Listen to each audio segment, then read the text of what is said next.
Сәлем балалар, қалайсыңдар? Бүгінгі тақырыбымыз бірде екінші тақырып берілген қатынаста бөлу. 27 есеп. 27 есептің берілгені мыс пен мырыштан даярланған құйманың массасы 720 грамм. Құйма құрамындағы мыстың массасының мырыштың массасына қатынасы 7-ның 5-ке қатынасындай. Құйма құрамында неше грамм мыс, неше грамм мырыш бар дейді. Бізде берілгені 720 грамм, қоспасы. Екеуінің қатынасы, мыс пен мырыштың қатынасы 7-ның қатынасы 5-ке. Біз 7 мен 5-ті қосамыз да тең 12 деп аламыз. Сонда 12 бөлік болады. Әрбір бөлікте қанша грамм екенін білу үшін 720-ны 12-ке бөлеміз, 60 болады. Ары қарай қанша грамм мыс, қанша грамм мырыш бар екенін табу үшін 60-ты 7-ге көбейтеміз, 420 грамм мыс, 60-ты 5-ке көбейтеміз, 320 грамм мырыш шығады екен.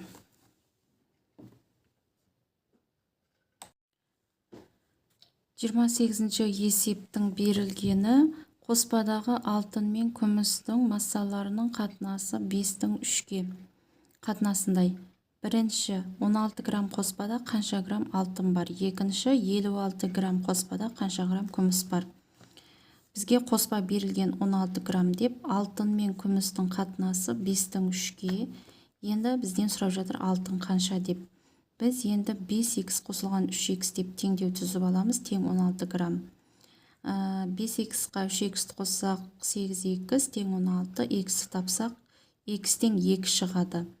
Енді 5x деп x-тің орнына 2-ні қоямыз, сонда 10 грамм алтын, 3x дейміз да x-тің орнына 2-ні қойып есептесек 6 грамм күміс болады.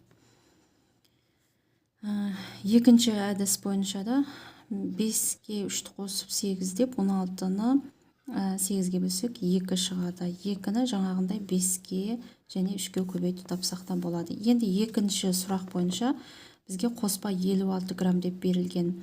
Алтын мен күмістің қатынасы 5-тің 3-ке. Күміс қанша деп сұрап жатыр. Теңдеу құрып аламыз. 5x қосылған 3x тең 56 грамм, 8x тең 56, x тең 7 грамм шығады. 3x, x-тің орнына 7-ге 3-ті көбейтіп 21 грамм күміс шығады екен. Екінші әдіс бойынша да 5-ке 3-ті қосамыз тең 8 болады. 56-ны 8-ге бөлсек 7, әрбір бөлігінде 7-де. 7-ні 3-ке бөлсек 21 шығады екен. Балалар, каналыма тіркеліп кетуді ұмытпаймыз. Лайк басып кетіңіздер. 29-шы тапсырма. 29-шы тапсырманың берілгені. АОБ жазыңқы бұрышының О төбесінен Оды сәулесі жүргізілген.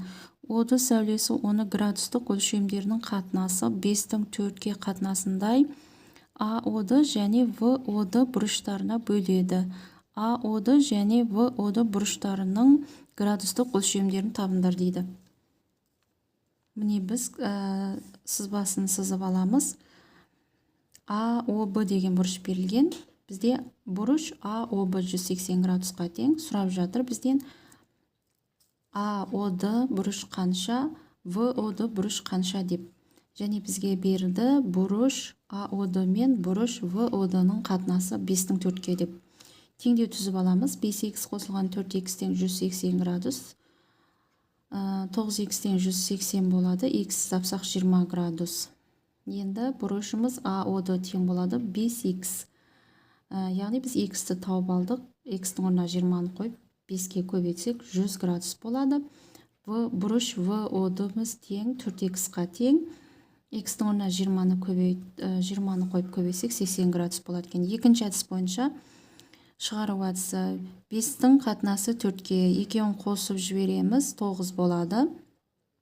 180-ді 9-ға бөлсек 20, 5 көбейтілген 20 100 градус, 4 көбейтілген 20 80 градус болады екен.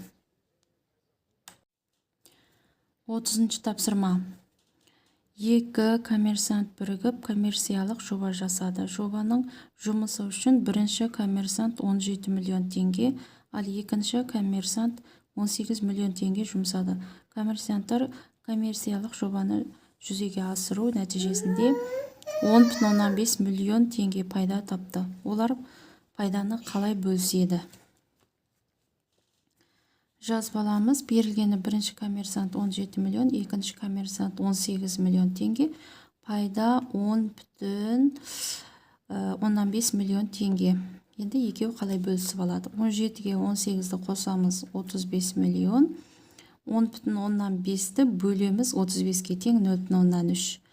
Ары қарай 17-ні көбейтеміз 0,3-ге тең 5,1 миллион. 18-ді көбейтеміз 0,3-ге тең 5,4 миллион. 31-ші тапсырмада берілгені тік төртбұрыштың периметрі 42 см. Оның ұзындығының еніне қатынасы 4/3-ке қатынасындай. Тік төртбұрыштың ауданын табыңдар дейді. Бізге берілгені периметр 42. А-ның Б-ға қатынасы 4/3-ке деп аламыз. Бізге ауданы сұрап жатыр. Периметрдің формуласы П тең 2 еселенген жақшаның ішінде А қосылған Б. Жақшаны жауамыз. Енді теңдеу түземіз. 2 көбейтілген жақшаның ішінде 4х қосылған 3х жақшаны жауап тең 42. 2-ні жақшаның ішіне жеке-жеке көбейтеміз. 2-ні 4-ке көбейтіп, 2-ні 3-ке көбейтіп қоссақ 14х болады. Тең 42. Х-ті тапсақ 42-ні 14-ке бөлеміз. Х тең 3 шығады. Енді А-ны тауып аламыз. А дегеніміз 4х-қа тең. 4-ті көбейтеміз 3-ке тең 12 см. Б-ны табамыз. Б дегеніміз тең 3х-қа тең. 3-ті 3-ке көбейтіп 9 см шығады. Енді ауданы С тең А көбейтілген Б-ға тең. А-мыз 12-ге тең, Б-мыз 9-ға тең 108 см шығады екен. Сонда В жауабы дұрыс болады. 32-ші тапсырманың берілгені. Қанытты су ерітіндісіндегі судың массасының қанттың массасына қатынасы 17-ның 3-ке қатынасындай. Ондағы судың массасы қанттың массасынан 280 грамм артық. Қантты су ерітіндісінің массасы неше грамм? Суды А деп аламыз, қант Б. А-ның Б-ға қатынасы 17-ның 3-ке. А дегеніміз тең болады. Б қосылған 280 грамм. Бізден сұрап жатыр А қосылған Б тең қанша деп. Енді А дегенімізден Б қосылған 280 грамм. Теңдеу құрып аламыз. 17х тең 3х қосылған 280. 17х минус 3х болады. Теңдіктің мына жағында 280 өз қалады. Х-ті тапсақ, х-іміз тең 20 болады. А тең 17х. 17-ге 20-ны көбейтеміз 340 грамм. Б тең 3х. 3-ті көбейтеміз 20-ға тең 60 грамм. Енді А қосылған Б-мыз тең болады. 340-қа 60-ты қосамыз тең 400 грамм. Жауабы 400 грамм шығады екен. Балалар, каналыма тіркеліп кетуді ұмытпаймыз. Лайк басып кетеміз. 33-ші есеп. Берілгені. Гүлназ ойнаған 2 санның қатынасы 8-дің 5-ке қатынасына тең. Егер осы сандардың бірінші қосындысы 39-ға тең, екінші айырмасы 1,5-ке тең болса, Гүлназ ойлаған сандарды табыңдар дейді. А-ның қатынасы Б-ға деп аламыз. 8-дің 5-ке қатынасы. А қосылған Б тең 39. Теңдеу түзіп аламыз. 8х қосылған 5х тең 39. 13х тең 39. Х-іміз тең 3-ке тең болады. Енді А тең 8х-қа тең. Х-тің орнына 3-ті қойып көбейтсек 24-ке тең. Б тең 5х-қа тең. Х-тің орнына 3-ті қойып көбейтсек 45-ке тең.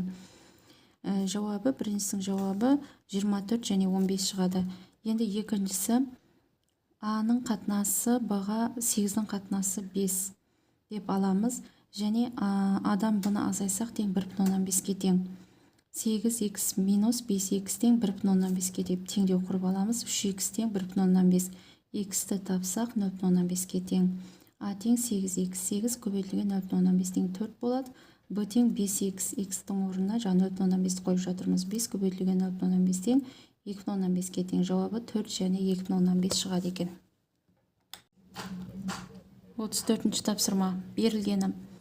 А, Б, С-ді тік төрт бұрышының ұзындығы 15 см, ені 8 см. Сурет берілген, суреттегідей. АВЕ үшбұрышы ауданының ВСЕ үшбұрышына ауданына қатынасы 2-ның 3-ке қатынасындай. АВЕ үшбұрышының ауданын ВСЕ үшбұрышының ауданын табыңдар дейді.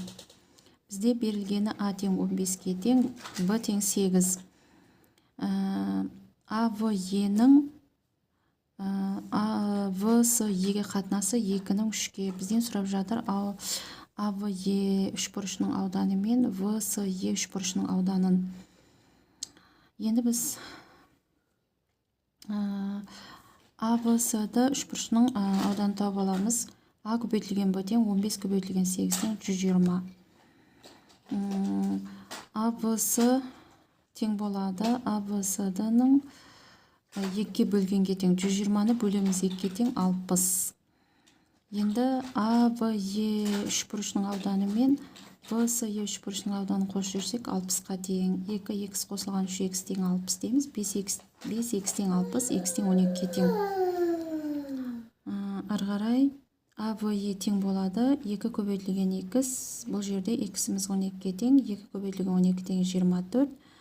3х, х-ның орнына 12-ні қоямыз. 3 көбейтілген 12 тең 36. Жауабы 36 және 24 шығады екен. 35-ші тапсырманың берілгені. Теплоходтың меншікті жылдамдығының ағыс жылдамдығына қатынасы 10-ның 1-ге қатынасындай. Теплоходтың меншікті жылдамдығы ағыс жылдамдығының 24,3 км/сағат артық. Теплоход ағыспен 3 сағатта қандай қашықтықта барады дейді. Меншікті жылдамдық және ағысқа 10-ның 1-ге қатынасындай. Меншіктіміз тең болады. Ағысқа 24,3 км артық қос жереміз. Т тең 3 сағат уақыт берілген, бізге S-ті тап деп жатыр. 10х тең х қосылған 24,3, 9х-іміз 24,3-ке тең, х-іміз тең 2,7-ге тең болады. Енді меншікті жылдамдығымыз тең болады. 10х-қа тең, х-іміз 2,7-ге тең, тауып алдық, 10-ды көбейтеміз. 2,7-ге тең 27 км/сағат. Енді ағысымыз тең болады. 1х-қа тең, 1 көбейтілген 2,7 тең 2,7 км/сағатқа тең. Ауданымыз S тең болады.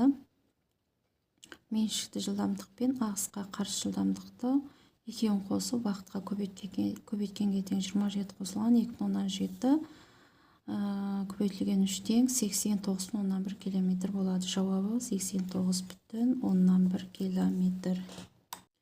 36-ші тапсырма берілгені. Компьютерда теруші бірінші күн шығарманың 30%-ын, қалғанын екінші және үшінші күндері терді. Оның екінші күні терген бет саны үшінші күні терген бет санына қатынасы 5-тің 2-ге қатынасындай. Үшінші күні терген бет саны қатынасы санының үшінші күні терген бет санына қатынасы 5-тің 2-ге қатынасындай. Компьютерде теруші екінші күні үшінші күнге қарағанда 27 бет артық терді. Шығарманың барлығы неше бет? Бірінші күні бізде 30%, екінші күні қосылған үшінші күн тең 70% болады. Екінші күн мен үшінші күннің қатынасы 5-тің 2-ге қатынасында. Екінші күніміз тең болады. Үшінші күні қосылған 27 бет. Сонда бізде барлығы қанша бет деп сұрап жатыр. Теңдеу құрып аламыз. 5х тең 2х қосылған 27. Х-тар теңдік бір жағына өтіп ықшамдасақ 3х тең 27 болады. Х тең 9-ға тең. 5х